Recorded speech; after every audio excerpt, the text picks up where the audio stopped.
It's day 17 of the Quarantine album project, and I can tell you that things are different here these days.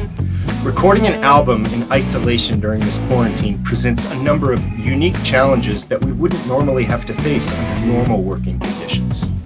I can't just run to the music store if I'm missing a piece of critical equipment. When things break, I have to just fix them myself, or do without. I can't just bring session musicians in to play instruments that I'm not good at or don't own. So how do I deal with these problems? 2 words: be creative. In music and in life, I love thinking outside the box. Producing an album alone under these conditions provides plenty of opportunity for that. Over the next few days, I'm going to be sharing examples of how I'm using creative problem solving to flip the script on what would have been a problem and turn it into an advantage, starting with my piano.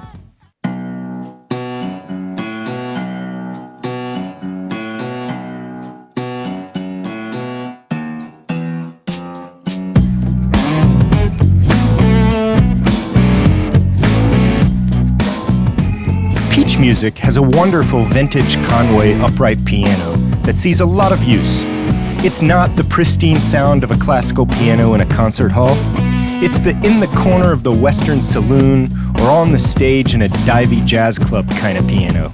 It's perfect for adding texture and life to rock, blues, soul, or basically any genre that appreciates an instrument with a unique character.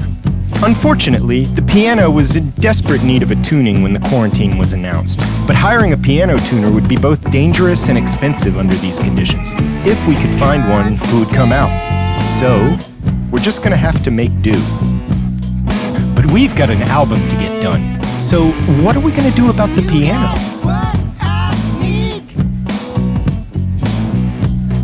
Well, we could use a sampled piano instrument, which basically means somebody else recorded the individual notes on a particular piano, then sold the recorded samples with a software interface we control with our digital keyboard.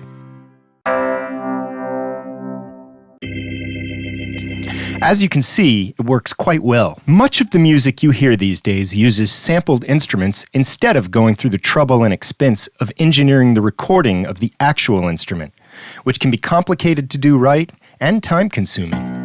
But I feel strongly that live piano brings an energy and texture to the table that sampled pianos can never achieve. I want live piano on this record.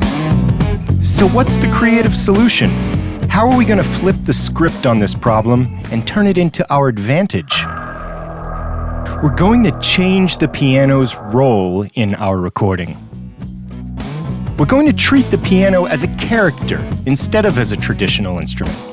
We're going to embrace that it's sounding a little rough and seek to use that texture and grit to bring character to our recording. We're going to use software to bring the instrument up to concert pitch and go for a gritty lo-fi version of the traditional piano sound, like we did for the music which scores this video. We're going to use technology to find new ways to use the instrument. Redefine what the instrument can sound like. And take the listener to different worlds. The possibilities are quite literally endless. You guys cannot be annoying. I mean, if the crowd doesn't want to talk to you, don't bother them. Like this midget, I would call him like Shorty. He's like a 5'7", 5'8", and I didn't want to talk to him.